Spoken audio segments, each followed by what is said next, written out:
こんにちは。NBworks 始まるよ。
焼き目ついてないとこ。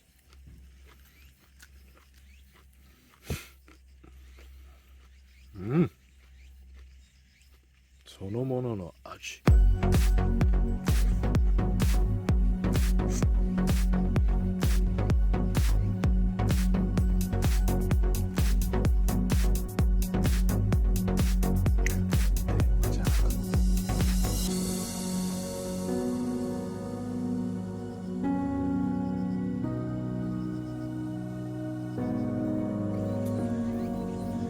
どう？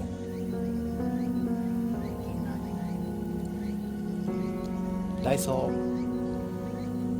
ハッピープライスパラダイス。ダイソーハッピープライスパラダイス。焦げてるところはさらにうまくないってこと？美味しいあ、そうこれ自体が美味しくないってことじゃあおすすめできないじゃん。